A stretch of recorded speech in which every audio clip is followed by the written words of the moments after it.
ಜೆಡಿಎಸ್ಗೆ ನೂತನ ಶಾಸಕಾಂಗ ಪಕ್ಷದ ನಾಯಕನ ಆಯ್ಕೆ ಕಗ್ಗಂಟೆ ಎದುರಾಗಿದೆ. ಇನ್ನೂ ಕೂಡ ಅಂತಿಮವಾಗಿಲ್ಲ ಶಾಸಕಾಂಗ ಪಕ್ಷದ ನಾಯಕನ ಹೆಸರು. ಸೊ ನಾಳೆಯಿಂದ ಆರಂಭ ಆಗಲಿರುವಂತಹ ವಿಧಾನಮಂಡಲ ಅಧಿವೇಶನ. ಆದರೆ ನೂತನ ಶಾಸಕಾಂಗ ಪಕ್ಷದ ನಾಯಕ ಯಾರು? ಶಾಸಕಾಂಗ ನಾಯಕನ ಹುದ್ದೆಗೆ ಇಬ್ಬರು ನಾಯಕರ ನಡುವೆ ಪೈಪೋಟಿ ಇದೆ. ನಾಳೆಯಿಂದ ಸೆಷನ್ ಆರಂಭ ಆಗುತ್ತೆ. ಹಾಗಾಗಿ ಶಾಸಕಾಂಗ ನಾಯಕನ ಹುದ್ದೆಗೆ ಇಬ್ಬರು ನಾಯಕರು ಈಗ ಪೈಪೋಟಿಯಲ್ಲಿದ್ದಾರೆ. ಒಬ್ಬರು ಜಿಟಿ ದೇವೇಗೌಡರು, ಮತ್ತೊಬ್ಬರು ಸುರೇಶ್ ಬಾಬು. ಇಬ್ಬರ ನಡುವೆ ಹಗ್ಗ ಜಗ್ಗಾಟ ಇದೆ. ಶಾಸಕಾಂಗ ನಾಯಕನಾಗೋದಕ್ಕೆ ಒಲವು ಹೊಂದಿರುವಂತಹ ಜಿಟಿಡಿ. ಸೊ ಇತ್ತೀಚೆಗೆ ಜೆಡಿಎಸ್ನಲ್ಲಿ ಬಹಳ ಆಕ್ಟಿವ್ ಆಗಿರುವಂತಹ ನಾಯಕರಲ್ಲಿ ಜಿಟಿ ದೇವೇಗೌಡರು ಕೂಡ ಒಬ್ಬರು ಶಾಸಕಾಂಗ ನಾಯಕ ಹುದ್ದೆಗೆ. ಇನ್ನೊಂದು ಕಡೆ ಸುರೇಶ್ ಬಾಬು ಕೂಡ ಕಣ್ಣಿಟ್ಟಿದ್ದಾರೆ. ಆದರೆ ಜೆಡಿಎಲ್ಪಿ ನಾಯಕನ ಆಯ್ಕೆ ಮಾಡೋದು ಸ್ವಲ್ಪ ಕಸರತ್ತು ಆಗಿದೆ. ಸೊ ಜೆಡಿಎಸ್ಗೆ ನೂತನ ಶಾಸಕಾಂಗ ಪಕ್ಷದ ನಾಯಕನ ಆಯ್ಕೆ ಕಗ್ಗಂಟು ಈಗ ಜೆಡಿಎಲ್ಪಿ ಪಟ್ಟಕ್ಕಾಗಿ ಒಕ್ಕಲಿಗ ಕುರುಬ ನಾಯಕರ ಕದನ ನಡೀತಾ ಇದೆ. ಸೊ ನಾಳೆಯಿಂದ ವಿಧಾನಮಂಡಲ ಅಧಿವೇಶನ ಆರಂಭ ಆಗ್ತಿರೋದ್ರಿಂದ ಜೆಡಿಎಲ್ಪಿ ನಾಯಕ ಯಾರು ಅನ್ನೋದು ಇನ್ನೂ ಕೂಡ ಪ್ರಶ್ನೆ ಆಗಿ ಉಳ್ಕೊಂಡಿದೆ. ಸುರೇಶ್ ಬಾಬು ಒಂದು ಕಡೆ ಇದ್ದಾರೆ. ಸೊ ಹಾಗೇನೆ ಜಿಟಿ ದೇವೇಗೌಡರು. ಸೊ ಇಬ್ಬರು ಕೂಡ ಈ ಒಂದು ನಾಯಕನ ರೇಸ್ನಲ್ಲಿರೋದು. ಸೊ ಇವತ್ತು ಸಂಜೆ ಒಳಗೆ ಬಹುತೇಕ ಅಂತಿಮ ಆಗ್ಬೋದು. ಭಾಳಷ್ಟು ಶಾಸಕರು ಜಿಟಿ ದೇವೇಗೌಡರ ಪರ ಬ್ಯಾಟಿಂಗ್ ಮಾಡ್ತಿದ್ದಾರೆ. ಸದನದಲ್ಲಿ ಸಿದ್ದರಾಮಯ್ಯ ಅವ್ರನ್ನ ಫೇಸ್ ಮಾಡೋಕೆ ಜಿಟಿಡಿ ಸೂಕ್ತ ಅಂತ ಹೇಳಿದ್ದಾರೆ.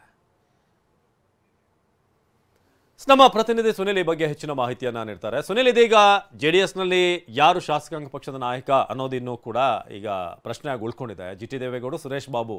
ಸೊ ಯಾರ ಪರವಾಗಿ ಹೆಚ್ಚಿನ ಒಲವಿದೆ, ಏನಾಗ್ಬೋದು, ಸಂಜೆಯೊಳಗೆ ನಿರೀಕ್ಷೆ ಮಾಡ್ಬೋದು ಸುನಿಲ್? ಅವಿನಾಶ್, ಪ್ರಮುಖವಾಗಿ ಈಗಾಗಲೇ ಕುಮಾರಸ್ವಾಮಿ ಅವರು ಸಂಸದರಾದ ನಂತರ ಈಗಾಗಲೇ ಶಾಸಕಾಂಗ ಹುದ್ದೆಗೆ ಜೆಡಿಎಸ್ನಲ್ಲಿ ಪೈಪೋಟಿ ಕೂಡ ನಡೀತಾ ಇರುವಂಥದ್ದು. ಒಂದು ರೀತಿಯಾಗಿ ಇಬ್ಬರು ನಾಯಕರ ನಡುವೆ ಪೈಪೋಟಿ ದೊಡ್ಡ ಮಟ್ಟಿಗೆ ನಡೀತಾ ಇದೆ. ಈಗಾಗಲೇ ಕೋರ್ ಕಮಿಟಿ ಅಧ್ಯಕ್ಷರಾದ ಜಿಟಿ ದೇವೇಗೌಡರು ಮತ್ತೆ ಶಾಸಕ ಸುರೇಶ್ ಬಾಬು ನಡುವೆ ಈ ಒಂದು ಪೈಪೋಟಿ ಕೂಡ ನಡೀತಾ ಇದೆ. ಇದೇ ವಿಚಾರವಾಗಿ ಜೆಡಿಎಸ್ ನಾಯಕರಿಗೂ ಕೂಡ ಯಾರನ್ನ ಆಯ್ಕೆ ಮಾಡಬೇಕು ಅನ್ನೋ ವಿಚಾರದಲ್ಲಿ ಒಂದು ರೀತಿ ತಲೆನೋವು ಕೂಡ ಆಗಿರುವಂಥದ್ದು. ಈ ಒಂದು ಹಿನ್ನೆಲೆಯಲ್ಲಿ ಇವತ್ತು ಸಂಜೆ ಒಳಗಾಗಿ ಯಾರು ಶಾಸಕಾಂಗ ಪಕ್ಷದ ನಾಯಕ ಅಂತೇಳಿ ಅಂತಿಮವಾಗಿ ಘೋಷಣೆ ಮಾಡುವಂತ ಸಾಧ್ಯತೆ ಕೂಡ ದಟ್ಟವಾಗಿದೆ. ಯಾಕಂದ್ರೆ ನಾಳೆಯಿಂದ ಅಧಿವೇಶನ ಆರಂಭವಾಗುವ ಹಿನ್ನೆಲೆಯಲ್ಲಿ ಶಾಸಕಾಂಗ ಪಕ್ಷದ ನಾಯಕ ಇರಬೇಕಾಗುತ್ತೆ. ಆ ಒಂದು ನಿಟ್ಟಿನಲ್ಲಿ ಇವತ್ತು ಆಯ್ಕೆ ಮಾಡುವಂತ ಸಾಧ್ಯತೆ ಇದೆ. ಆದ್ರೆ ಪ್ರಮುಖವಾಗಿ ಈಗಾಗಲೇ ಜಿಟಿ ದೇವೇಗೌಡರು ಕೂಡ ಈಗ ಶಾಸಕಾಂಗ ಪಕ್ಷದ ನಾಯಕನಾಗಲಿಕ್ಕೆ ಒಲವನ್ನು ಒಂದು ಕಡೆ ಹೊಂದಿದ್ರೆ, ಇನ್ನೊಂದು ಕಡೆ ಸುರೇಶ್ ಬಾಬು ಕೂಡ ನಾನು ಶಾಸಕಾಂಗ ನಾಯಕರಿಗೆ ಅರ್ಹ ಇದ್ದೇನೆ ಎಂದು ಒಂದು ಪಟ್ಟನ್ನು ಕೂಡ ಹಿಡಿದಿದ್ದಾರೆ ಅನ್ನೋ ಮಾಹಿತಿ ಕೂಡ ಲಭ್ಯವಾಗಿದೆ. ಈ ಒಂದು ನಿಟ್ಟಿನಲ್ಲಿ ಈಗಾಗಲೇ ಜೆಡಿಎಸ್ ನಾಯಕರಿಗೆ ಇದು ತಲೆನೋವಾಗಿರೋ. ಒಂದು ಕಡೆ ಕುಮಾರಸ್ವಾಮಿ ಅವರಿಗಾಗಬಹುದು, ದೇವೇಗೌಡರಿಗೆ ಇಬ್ಬರಲ್ಲಿ ಯಾರನ್ನ ಈಗಾಗಲೇ ಶಾಸಕಾಂಗದ ಪಕ್ಷದ ನಾಯಕನ ಮಾಡಬೇಕು ಅಂತೇಳಿ ಒಂದು ರೀತಿ ತಲೆ ಬೀಸಿ ಕೂಡ ಆಗಿದೆ. ಪ್ರಮುಖವಾಗಿ ಈಗಾಗಲೇ ಶಾಸಕರೆಲ್ಲರೂ ಕೂಡ ಈಗಾಗಲೇ ಒಂದು ಕಡೆ ಒಂದಷ್ಟು ಶಾಸಕರು ಕೂಡ ಜಿಟಿ ದೇವೇಗೌಡರನ್ನ ಶಾಸಕಾಂಗದ ಪಕ್ಷದ ನಾಯಕನ ಮಾಡಿದ್ರೆ ಸಿದ್ದರಾಮಯ್ಯ ಅವರನ್ನ ಸದನದಲ್ಲಿ ನೇರವಾಗಿ ಎದುರಿಸಬಹುದು, ಅವರ ವಿರುದ್ಧವಾಗಿ ಧ್ವನಿಯನ್ನು ಎತ್ತಬಹುದು ಅನ್ನೋ ಒಂದಷ್ಟು ಮಾತನ್ನು ಅಭಿಪ್ರಾಯವನ್ನು ಕೂಡ ಹೇಳಿದ್ದಾರೆ. ಅದೇ ರೀತಿಯಾಗಿ ಒಂದಷ್ಟು ಮಾಜಿ ಶಾಸಕರು ಪ್ರಮುಖವಾಗಿ ಒಂದೇ ಸಮುದಾಯಕ್ಕೆ ಕೊಟ್ಟರೆ ಸರಿಯಾಗಲ್ಲ, ಬೇರೆ ಸಮುದಾಯವನ್ನು ತೆಗೆದುಕೊಂಡು ಹೋಗಬೇಕಾಗುತ್ತೆ. ಕೇವಲ ಒಕ್ಕಲಿಗ ಸಮುದಾಯದವರಿಗೆ ಮಾತ್ರ ಈ ಹುದ್ದೆಯನ್ನು ಕೊಡಬಾರದು, ಬೇರೆ ಬೇರೆ ಸಮುದಾಯದವರಿಗೆ ಕೊಡಬೇಕು ಅನ್ನೋ ಲೆಕ್ಕಾಚಾರ. ಯಾಕಂದ್ರೆ ಪ್ರಮುಖವಾಗಿ ಸುರೇಶ್ ಬಾಬು ಅವರು ಕುರುಬ ಸಮುದಾಯಕ್ಕೆ ಸೇರಿದಂತರು. ಆ ಒಂದು ನಿಟ್ಟಿನಲ್ಲಿ ಆ ಒಂದು ಸಮುದಾಯಕ್ಕೆ ಕೊಟ್ಟರೆ ಮತ್ತಷ್ಟು ಪಕ್ಷ ಸಂಘಟನೆಗೆ ಆಗ್ಬೋದು, ಮತಗಳನ್ನು ಸೆಳೆಯುವಂತ ಒಂದಷ್ಟು ಸೆಳೆಯುವಂತ ಪ್ರಯತ್ನವನ್ನು ಮಾಡಬಹುದು. ಸಿದ್ದರಾಮಯ್ಯ ಅವರಿಗೆ ಕೌಂಟರ್ ಆಗಿ ಅವರನ್ನ ಮುಂದೆ ನಾಯಕರಾಗಿ ಲೀಡ್ ಮಾಡುವುದು ಅನ್ನೋ ಒಂದು ವಿಚಾರದಲ್ಲಿ ಈ ಒಂದು ಲೆಕ್ಕಾಚಾರ ಕೂಡ ನಡೀತಾ ಇರುವಂತು.